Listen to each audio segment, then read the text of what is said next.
Processing time बढ़ रहा है दोस्तों, बहुत ज़्यादा कन्फ्यूज़न है। 70 दिन हो गए हैं। जो पुराने हैं वो भी चिंता में हैं, जो नए हैं वो भी चिंता में हैं। अभी भाई 70 दिन हो गए, अब फाइल लगानी चाहिए या नहीं, क्या पता रिज़ल्ट आएगा या नहीं आएगा। क्योंकि उनके साथ कई ऐसे एक्सपीरियंस हैं जो जिनकी फ़ाइल लगी है पुरानी, वो भी उनके साथ जुड़े हैं। जब उनके हालात देखते हैं तो फिर डर लगता है नए एप्लीकेंट्स को। पुराने वैसी चिंता में है कि यार अब क्या बनेगा, कब पीपीआर आएगी, कब मेरा पासपोर्ट जो है प्रिंट के लिए जाएगा, उधर से मेरा जो पर्पस ऑफ विजिट है वो भी निकल रहा है, क्या करूं, कुछ समझ नहीं आ रहा। अगर ये सारी चीज़ें जानना चाहते हो, कन्फ्यूज़न है माइंड में, तो आज की वीडियो दोस्तों देख लेना। कोशिश करूँगा कि आज की वीडियो में आपको एक सच का रास्ता दिखा सकूं। अगर फिर भी समझ नहीं आता तो दोस्तों उसके लिए मेरा काउंसलिंग सेशन है, उसमें पार्टिसिपेट कर लीजिए। आपको घर बैठे कोशिश करूँगा कि एक सच्ची और अथेंटिक इन्फॉर्मेशन दे सकूँ। तो चलिए स्टार्ट करते हैं आज की वीडियो स्टार्ट करने से पहले दोस्तों एक विनती, वीडियो अच्छी लगे तो शेयर कर दीजिए।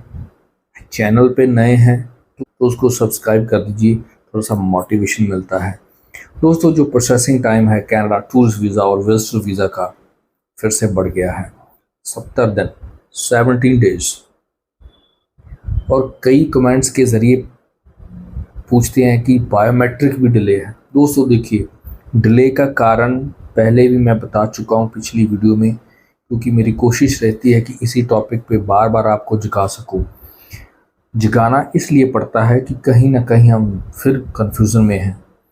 दोस्तों प्रोसेसिंग टाइम बढ़ रहा है, बायोमेट्रिक का भी कुछ नहीं पता। डिले दोस्तों कई कारण होते हैं। वीज़ा ऑफिसर की प्रोसेसिंग टाइम, यानी कि आईटी के कुछ टेक्निकल इश्यूज़, या कुछ ना कुछ इनके जो टेक्निकल इशू हैं उनको अमेंडमेंट करते हैं। तो बहुत सारे रीज़न्स हैं। आपने अक्सर सोशल मीडिया की साइट्स पे अलग अलग वीडियोस देखी होंगी, सब के अपने अपने थॉट्स हैं। उन्हीं के बिहाफ पे मैं भी अपने थॉट्स आपके सामने रखता हूँ। तो प्रेशर बहुत ज़्यादा है, फाइल्स का वॉल्यूम बहुत ज़्यादा है, ये प्रोसेसिंग टाइम और भी बढ़ेगा क्योंकि नया साल और क्रिसमस आ रहा है, फाइल्स और लगेंगी। तो अब आपके माइंड में है कि प्रोसेसिंग टाइम बढ़ रहा है कि यार छोड़ो, नहीं लगाएंगे, रिज़ल्ट नहीं आएगा। ऐसा नहीं है दोस्तों। अगर आप न्यू एप्लीकेंट हो, फाइल लगा सकते हो। नए साल और क्रिसमस के लिए लगाइए, अभी से प्रोसेसिंग कर दीजिए, अदरवाइज़ ये तो बहुत डिले हो जाएगा। एटलीस्ट आप अपने आप को उस क्यू में तो रखो। क्यू में आएंगे तो कभी ना कभी आपका वो प्रोसेसिंग टाइम के बीच फाइल उठा ली जाएगी। सम टाइम फाइल का डिले होना दोस्तों वेरिफिकेशन भी होता है, वीज़ा ऑफिसर वेरिफिकेशन करता है। आपको याद होगा कोविड के बाद एआई का इस्तेमाल हुआ था, लेकिन जैसे एआई का इस्तेमाल हुआ तो कई नॉन जेन्युइन फाइल बहुत ज़्यादा लगी और उनमें वीज़े भी मिले उनको। कनाडा आईआरसीसी सब कुछ जानती है। उस चीज़ को भी रोकने के लिए अब क्या हो रहा है कि फ़ाइल आपकी इन पर्सन, मतलब वीज़ा ऑफिसर बिना एआई के ज़रिए वेरीफाई कर रहा है। इसका यह भी कारण है कि आपकी फ़ाइल डिले हो रही है। फ़ाइल चेक करता है वीज़ा ऑफिसर, उसके वेरिफिकेशन करता है तो टाइम लगता है। तो घबराने की ज़रूरत नहीं है, ना चिंता करने की ज़रूरत है। फ़ाइल लगी है तो उसको लगे रहने दो। जिनकी फ़ाइल मई में लगी, जून जुलाई में लगी है, थोड़ा सा इंतज़ार करो दोस्तों। आने वाले समय में सितंबर महीने में कुछ ना कुछ आपको राहत मिलेगी। अगर इन केस रिज़ल्ट नहीं आता तो फिर आप वेब फॉर्म का इस्तेमाल कर सकते हैं। जो पुराने कस्टमर बैठे हैं उनके लिए भी यही कहूँगा कि अपनी बात आईआरसीसी के सामने रखिए, उनसे कांटेक्ट कीजिए, ईमेल कीजिए। अपना ट्रैवल प्लान एक्सपायर हो गया उसको अपडेट कीजिए। जब आप ये चीज़ें नहीं करोगे तो कहीं ना कहीं आपकी जो फाइल है वो स्लीपिंग मोड में चली जाती है। इन बातों का ध्यान रखें। डेफिनेटली है, आपको कहीं ना कहीं कुछ ना कुछ पॉजिटिव वाइब्स आएंगी।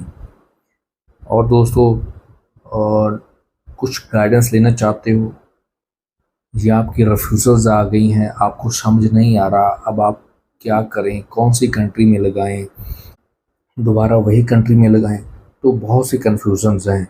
कई पेरेंट्स ऐसे हैं जिनकी 4-4 रिफ्यूज़ल्स आ गई हैं, उनका वीज़ा नहीं निकल रहा।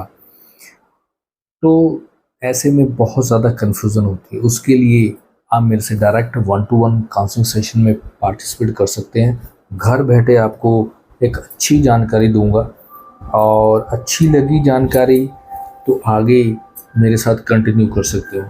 घर बैठे आप अपना वीज़ा अप्लाई कर सकते हो, आपको कहीं आने जाने की ज़रूरत नहीं है।